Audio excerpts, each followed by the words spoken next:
Olá, queridos irmãos em Cristo Jesus, saudações de paz a todos os nossos amigos e amigas, aos nossos irmãos internautas.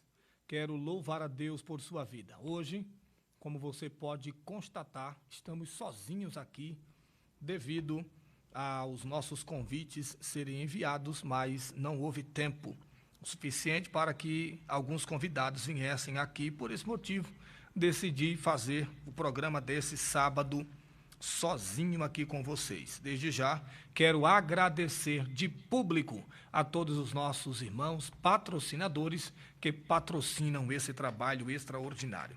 Estamos caminhando nas nossas aulas, estamos caminhando nas ministrações das nossas lições e hoje estudaremos a lição de número 9. A lição de número 9 tem como título o avivamento pentecostal no Brasil. E esse tema é de extrema relevância para entendermos como se disseminou o processo de avivamento no Brasil. E é algo extraordinário. Eu já quero começar lendo com todos vocês o nosso texto áureo para darmos prosseguimento aos nossos estudos para a glória de Deus. E os que ouviram foram batizados em nome do Senhor Jesus, impondo-lhes Paulo as mãos. Impondo-lhe Paulo as mãos, veio sobre eles o Espírito Santo e falavam línguas e profetizavam. Olha que texto espetacular de Atos 19, verso 5 e verso de número 6. A nossa verdade prática está escrito dizendo: Deus derramou grande avivamento pentecostal no Brasil. Ele pode avivar mais uma vez o seu povo. Essa é a nossa verdade prática. A nossa leitura bíblica em classe está em Atos 19, versos de 1 a 7. E está escrito dizendo a palavra de Deus. E sucedeu que, enquanto Apolo estava em Corinto, Paulo, tendo passado por todas as regiões superiores, chegou a Éfeso e, achando ali alguns discípulos, disse-lhes: recebeste vós já o Espírito Santo quando crestes? E eles disseram-lhes: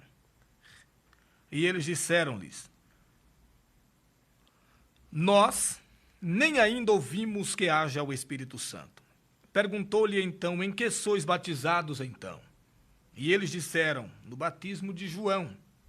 Mas Paulo disse: certamente João batizou com o batismo do arrependimento, dizendo ao povo que cresce no que após ele havia de vir, isto é, em Jesus Cristo. E os que ouviram foram batizados em nome do Senhor Jesus. E impondo-lhes Paulo as mãos, veio sobre eles o Espírito Santo e falavam línguas e profetizavam. Estes eram, ao todo, uns 12 varões. Olha aí, essa é a nossa leitura bíblica em classe. E na apresentação da nossa lição, temos aí 3 objetivos principais. O primeiro é mostrar que o avivamento de Atos se repete no Brasil. O segundo é pontuar o nascimento do novo movimento, explicar a expansão do avivamento pentecostal. Então vamos dentro dessa linha de raciocínio, traçando aqui, meus irmãos, quero comunicá-los de que nós faremos a nossa fala traçando um resumo geral de toda a nossa lição, entendendo ou subentendendo os 3 pontos que são visualizados. E o primeiro ponto aqui é que o movimento de Atos, ele repete-se no Brasil, tá? Como isso se dá? Nós sabemos que, em primeiro lugar, nós temos que traçar um pano de fundo para entendermos a nossa lição. E o comentarista da nossa revista, Elinaldo Renovato, vai falar sobre o episódio do ano de 1858, quando foi aberta a primeira igreja pentecostal no Brasil em língua portuguesa, tá? Em língua portuguesa, e ele vai falar sobre o médico, o doutor Calley, ou Calley. Calley traz como um legado importantíssimo a história da nossa igreja, em que ele consistiu no estabelecimento de uma igreja brasileira autossuficiente, que logo expandiu sua influência a Portugal, de maneira que a missão evangelizadora do Brasil e Portugal foi fundada, de fato, no ano de 1890, no dia 11 de julho de 1858, Pedro Nolusco de Andrade tornou-se o primeiro brasileiro batizado no Brasil, cujo evento foi registrado nas páginas dos cadastros da Igreja Evangélica Fluminense, tá? No cadastro da Igreja Evangélica Fluminense. De maneira que a segunda igreja congregacional foi organizada em Recife, no ano de 1873, sob a direção de James Fostoni. Isso aí é algo extraordinário e deve ser aqui falado para que possamos entender um pouquinho de como chega o avivamento no nosso país, como se dá, né, a implantação desse movimento pentecostal no Brasil. De maneira que, em outubro do ano de 1863, os famosos Blackford mudaram-se para São Paulo e logo depois ele visitou Rio Claro e outros lugares onde Schneider havia ministrado. Foi nessa viagem que ele encontrou pela primeira vez um sacerdote católico, grave bem esse nome, um sacerdote católico chamado de José Manuel, que fez a sua profissão de fé evangélica, renunciando ao catolicismo, pediu o batismo e em fevereiro de 1865, Blackford visitou Brotas, o último lugar onde Conceição servia como sacerdote. 2 homens fizeram profissão de fé de volta a São Paulo. O trabalho progrediu e em 5 de março de 1865, Blackford batizou os 6 primeiros que haviam sido convertidos. Então veja que é algo extraordinário quando o avivamento pentecostal começa, ou quando o pentecostalismo começa a surgir no Brasil, esse padre, né, chamado por nome de José Manuel, ele converte-se ao cristianismo, converte-se ao novo movimento ali surgido, e ele agora passa a fazer parte dessa igreja pentecostal. E aí a gente tem algo extraordinário, porque da mesma forma que a igreja de Brotas deferia do Rio de São Paulo, assim também o ministério de José Manuel de Conceição, o primeiro brasileiro ordenado para o ministério protestante no ano de 1865. Ele pregava com frequência a grandes plateias, mas, na maioria das vezes, tomava tempo para ir de casa em casa, ler a Bíblia, orar e conversar a noite adentro. Assim, à medida que comunicava o Evangelho, Conceição penetrava no coração do povo, tornando-se o pastor ou um pastor de fato. Então, vale a pena pararmos um pouquinho aqui nessa história, ou nessa parte da história, porque essa parte da história nos mostra que nos moldes da igreja primitiva, a igreja brasileira, ela começa a sua maneira de evangelismo. Embora esse homem pregasse para grandes plateias, ele deixa um legado extraordinário, que é o método de evangelismo de ir de casa em casa, lendo a Bíblia. É o que nós chamamos de evangelismo corpo a corpo. Então, dentro desse primeiro aspecto, mostrando que a igreja aqui no Brasil segue a mesma orientação da igreja de Atos 19, fica claro entender que após o sentir o Espírito Santo, após estar cheio do Espírito Santo, não houve dúvidas, não houve mais barreiras para que esse padre, o ex-padre, se convertesse e viesse assim a fazer parte desta igreja. Uma outra parte interessante dentro dessa área, eu estou introduzindo aqui, trazendo esses acontecimentos, porque o livro de apoio de Elinaldo Renovato vai trazer justamente esses pontos da história inicial, que é necessário conhecermos, tá? É necessário conhecermos. No ano de 1880, o reverendo John Bailey fez sua primeira viagem, mais de 300 quilômetros para o interior da região inexplorada do norte de São Paulo. Ele distribuiu Bíblias até a longínqua Uberaba, até Minas Gerais, e teve a ocasião de descobrir cerca de 50 cidades grandes e vilas. Então veja que no ápice de se desenvolver esse novo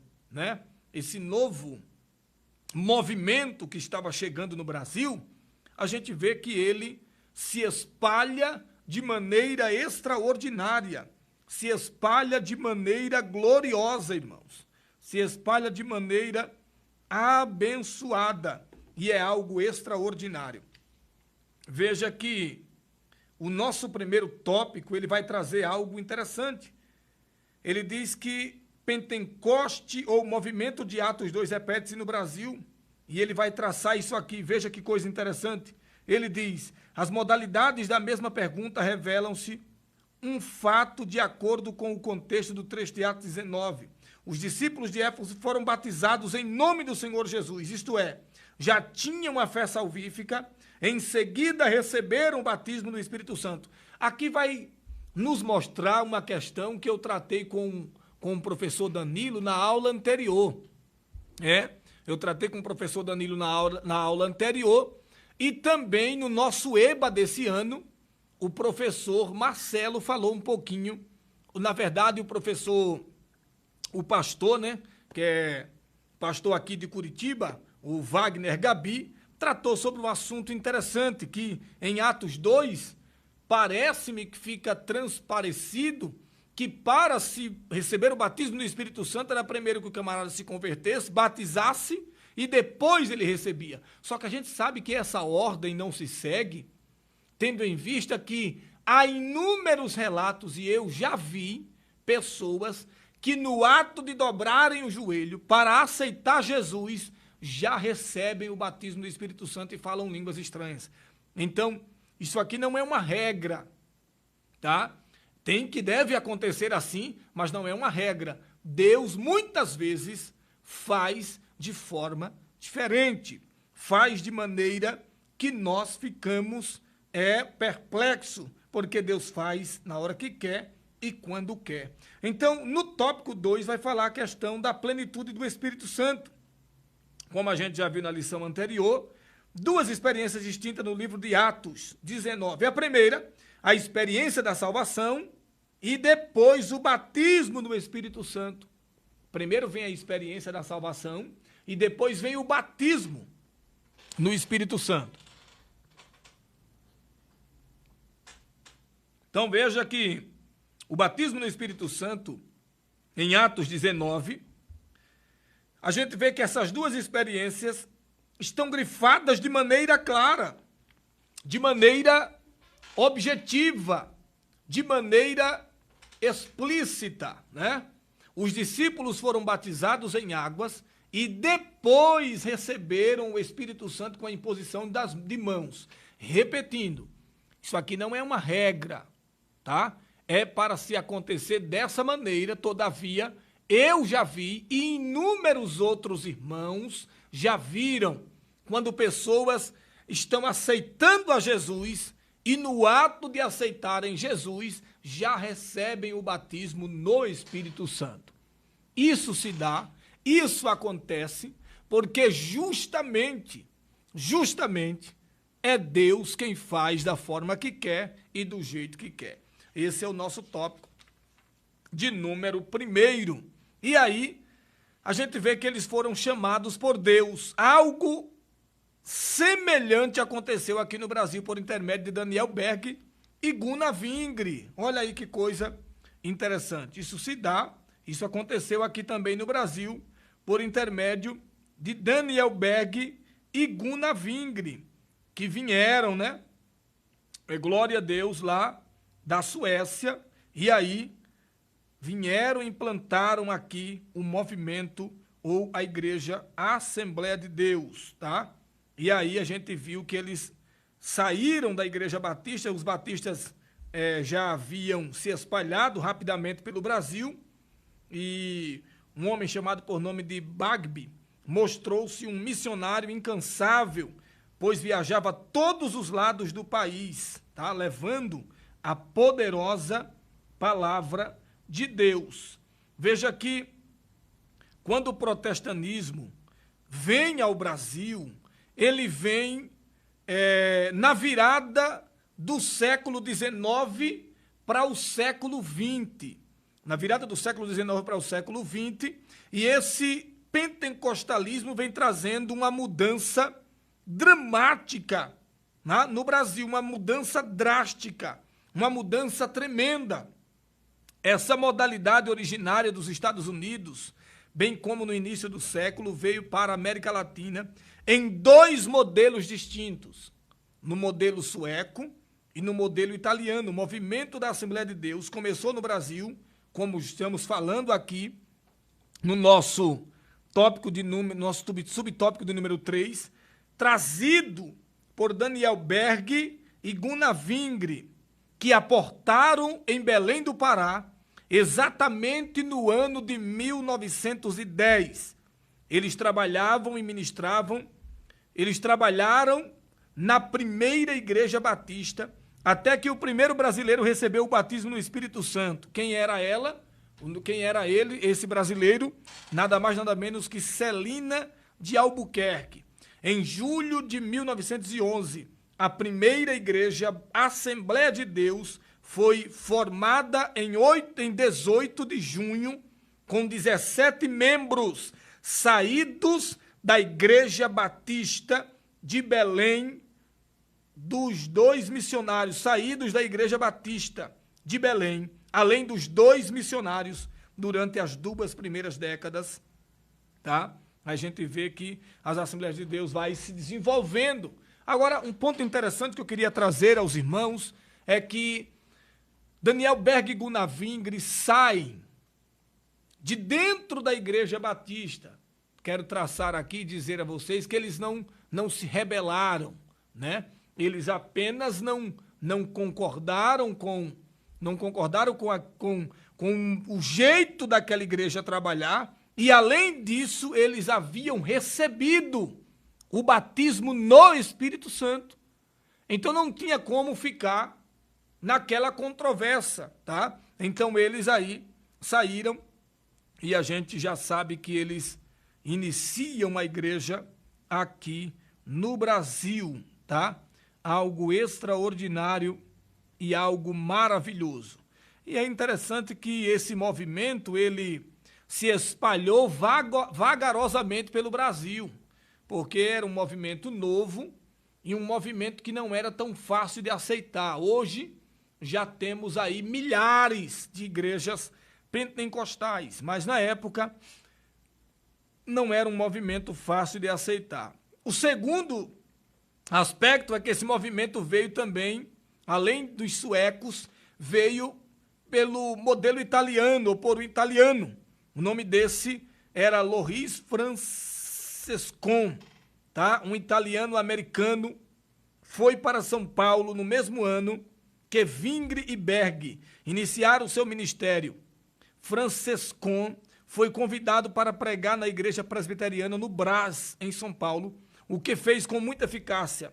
Por tratar-se de um núcleo italiano, a comunidade aceitou bem a sua mensagem, mas os líderes não deram ou não acompanhou muito bem os seus raciocínios e suas práticas.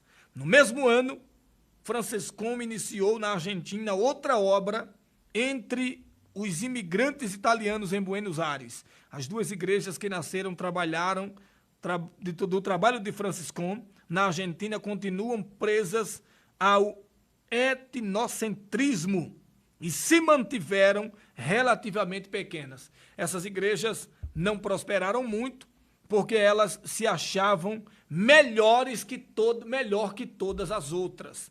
E aí não tivera um avivamento tão profínco, ou melhor, um avanço tão profínco, porque elas aderiram o etnocentrismo, né? O etnocentrismo trata daquelas pessoas que se acham melhores ou a única pessoa a se seguir. E por causa disso, eles não avançaram, tá? Então, quando a gente vai observar aqui, por exemplo, dentro do segundo ponto, que é o nascimento de um novo movimento, é justamente esse movimento que abala as estruturas do convencional da época. Aí nasce agora, né, o novo movimento, trazendo a sua caracterização do protestantismo latino-americano.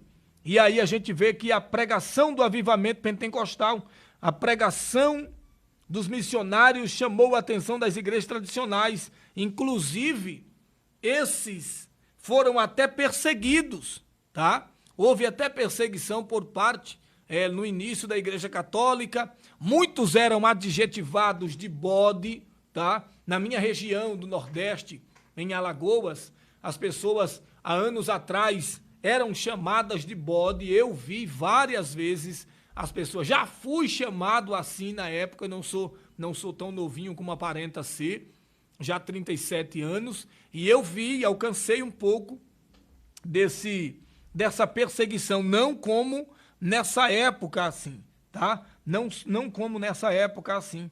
E aí tem uma parte aqui da nossa lição que vai dizer: assim a irmã Celina de Albuquerque recebeu o dom de Deus e por isso é considerada a primeira brasileira batizada no Espírito Santo. Isso, né? Um movimento ali que veio dos Estados Unidos, da Rua Azusa, tal, e veio para o Brasil, e aqui no Brasil batizou-se a primeira irmã no Espírito Santo, que é a irmã Celina de Albuquerque.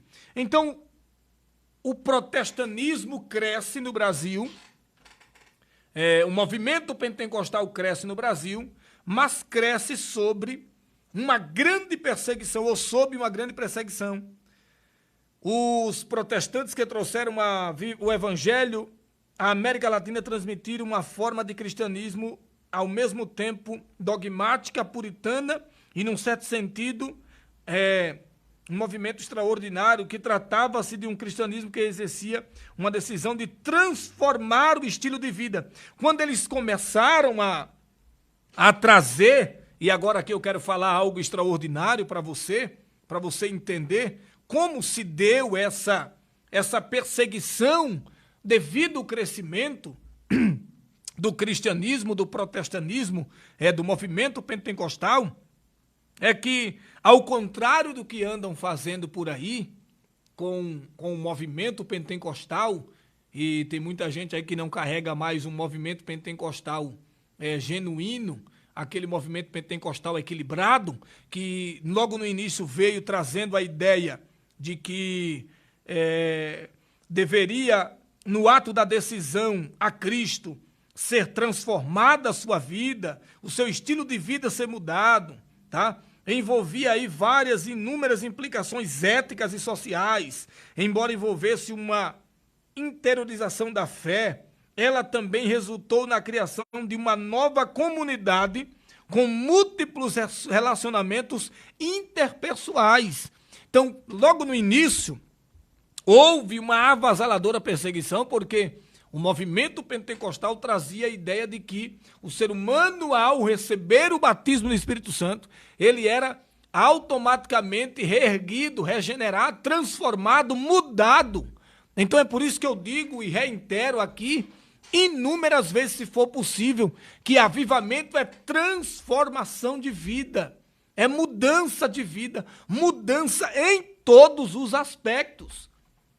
Você percebe que na história da igreja, quando de repente surge um outro movimento chamado o liberalismo, né? E aí, quando o liberalismo começa a entrar, a igreja começa a ser minada com uma série de ataques que começa a ser chamada de legalista. É justamente nessa época a igreja começa a chamar de legalista, porque começa a pregar um evangelho transformador que muda o caráter, muda a forma de ser, de viver, de andar, e etc. Então são chamados aí, com muita frequência nessa época, de legalistas, tá? Veja que este estudo não enfatizou os aspectos doutrinários da implantação da igreja na América Latina porém verdade que ao longo de todo esse período de formação do protestantismo latino, os missionários introduziram uma teologia conservadora, baseada nas escrituras como norma de fé. E aí, como eu já disse a vocês, no ano de 1920, o liberalismo começou a infiltrar-se sutilmente em algumas denominações. As restantes mantiveram-se solidamente evangélicas. Nas palavras de um escritor chamado de Émile Leonardi, as igrejas latino-americanas são verdadeiramente reformadas. A palavra é o centro do culto e da vida e da razão de ser da igreja. Então veja que quando nos acusam ou quando acusam os pentecostais de pessoas que não gostam de ler, gostam só de barulho, de baderna e etc., não há verdade nessa acusação, porque nós gostamos de ler, nós lemos a palavra de Deus. Agora, o que estão fazendo ao nosso entorno com o pentecostalismo é algo chocante, irmãos. É algo chocante. Eu vejo nas redes sociais todos os dias, meu Deus do céu, que me dá até vergonha. Me dá até vergonha às vezes, porque há muito banalizaram no nosso país o movimento pentecostal. Digo isso não do movimento genuíno, verdadeiro, trazido pelo Espírito Santo. Então veja que as perseguições contra os pentecostais eram grandes, conforme está escrito em Mateus 5,10. Elas se davam na esfera litúrgica, entre outras. Por exemplo, nos primeiros batismos no Pará, alguns inimigos da obra tentaram impedir o ato batismal. Há registro de que um deles até sacou um punhal para investir contra os missionários Gunavingre. Foi a irmã Celina que impediu o crime. Então veja que vários movimentos contrários se levantaram contra o movimento pentecostal. E aí, esse movimento trazia grandes curas divinas e houve perseguição também, dificuldades no início da obra, também houve intervenção gloriosa de Deus na vida do seu povo. No Diário de um Pioneiro, obra escrita pelo missionário Gunavingre, ele faz o seguinte relato. Uma irmã foi curada de uma enfermidade incurável, no lábio. Um homem paralítico que estava moribundo e não podia mais falar, foi curado e veio depois para nossos cultos. Então veja que uma criança que estava moribunda com uma febre foi curada, um homem de idade que sofrera com uma hérnia por 9 anos foi curado, outro homem que havia estado enfermo muitos meses com febre e tinha todo o seu corpo inchado, foi tanto curado como batizado com o Espírito Santo. Então veja que esses relatos são extraordinários, esses relatos são maravilhosos. Aí diz que a esposa, quando viu o que aconteceu, se entregou também ao Senhor. Além desse homem ser curado, ser batizado, a sua esposa, quando viu, também se entrega a Cristo. Agora, meus irmãos, fica claro que quando entra, o liberalismo, destrói qualquer coisa. O protestantismo latino-americano era caracterizado por sua simplicidade e espontaneidade. Entretanto, nesse aspecto, com a liturgia rígida da igreja, a multiplicidade de hinos, a liberdade de adorar num templo ou numa residência, num restaurante ou ao ar livre, contrastavam decididamente com um romantismo que havia abandonado. Os cultos tornaram-se um ponto de encontro com pessoas de fé idêntica, que viviam a algumas distâncias uma das outras. Reunir-se significava formar uma comunidade. Então é necessário que a gente tenha esse conhecimento bíblico e também da parte da história da nossa igreja. E aí nós vamos aqui para o nosso terceiro ponto, que é a expansão do avivamento pentecostal. Ele se expande, e ele se expande no modelo centrífugo, tá? O avivamento espiritual fez com que a nossa igreja no Brasil buscasse um modelo de crescimento centrífugo, ou seja, de dentro para fora. Ou seja, recebe esse avivamento do Espírito Santo e são impulsionados a ganhar almas para o reino de Deus. Não é uma igreja que fica dentro de quatro paredes. Tá aí. Alguém às vezes me pergunta, Emerson, como você explica o crescimento da igreja Assembleia de Deus no Brasil e no mundo? Fácil, simples. É que nós não ficamos apenas dentro de quatro paredes. Nós saímos das quatro paredes e vamos de fato para o mundo, evangelizá-los, ganhá-los para Jesus. Nós não temos o método de pescar no aquário alheio, né?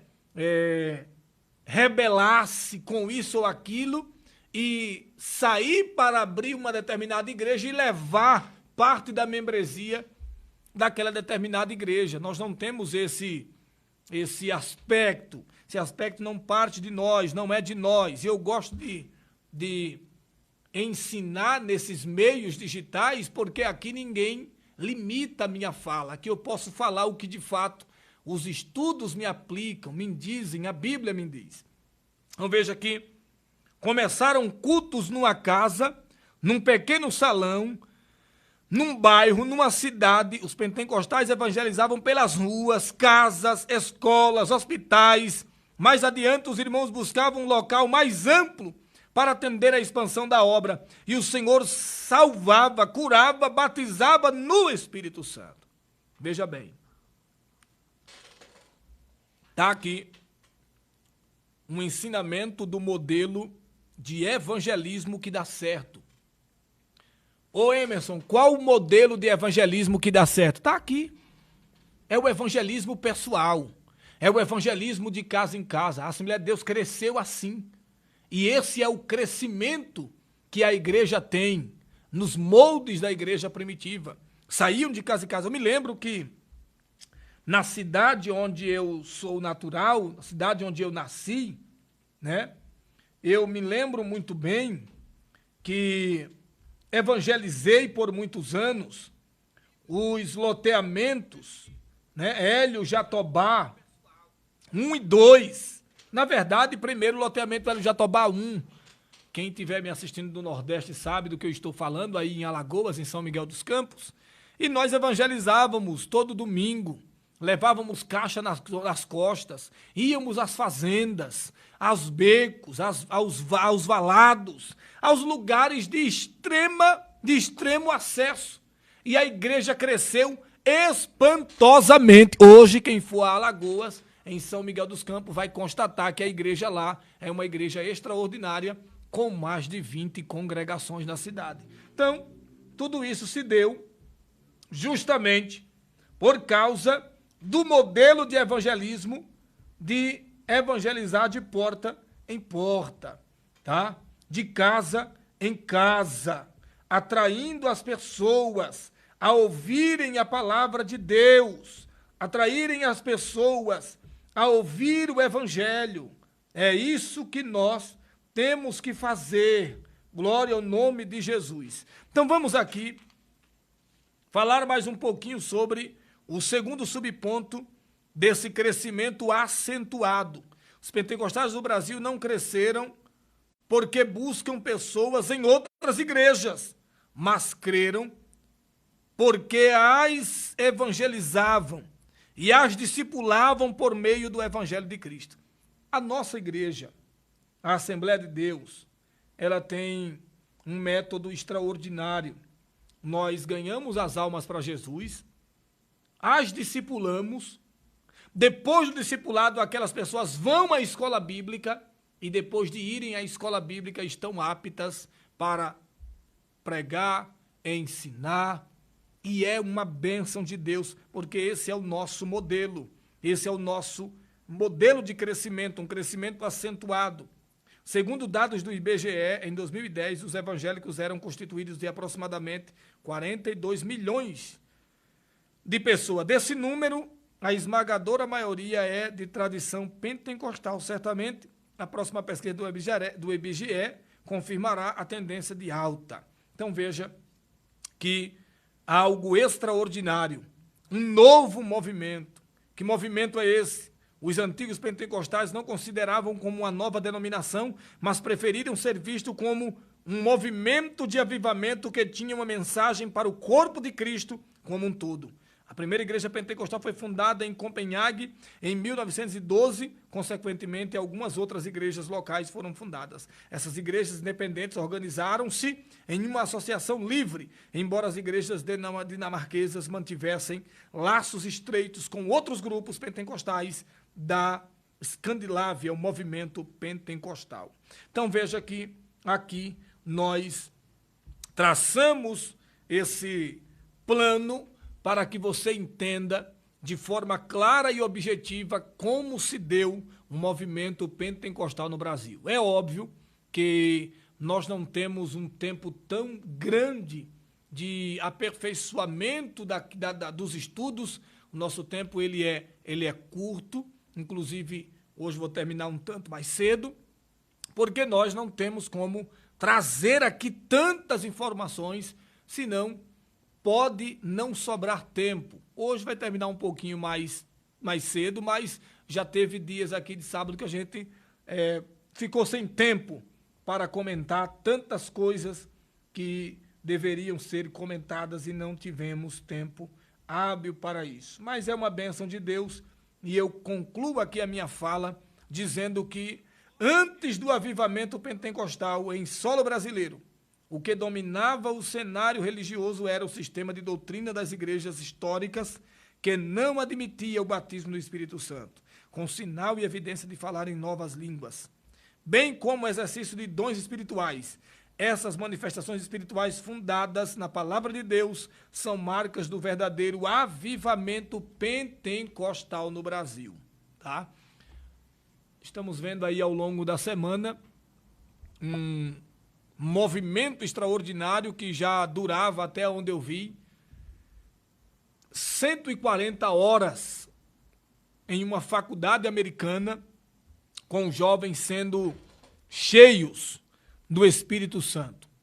Então, a gente sabe que a promessa de Joel, ela vai se cumprindo na nossa vida e com o passar do tempo que a Bíblia diz que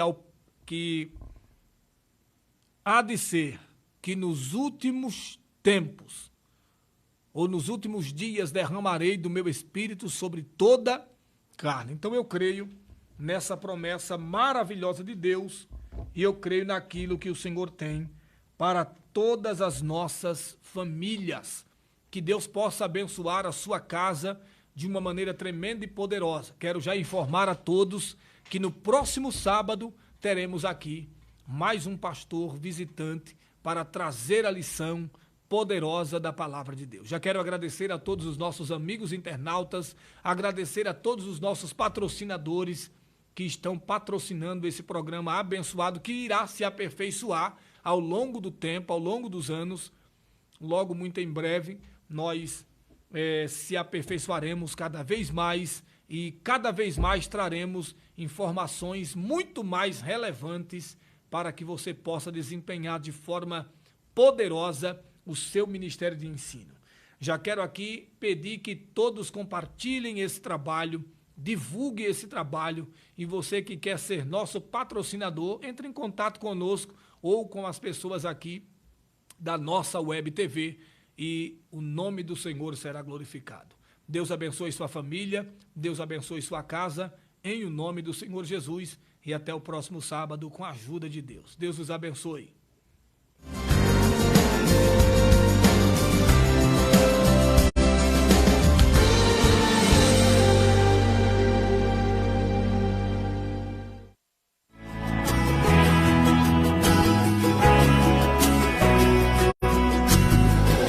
More here than what we're seeing, a divine conspiracy. That you, an angel of it, could somehow fall for me. You'll always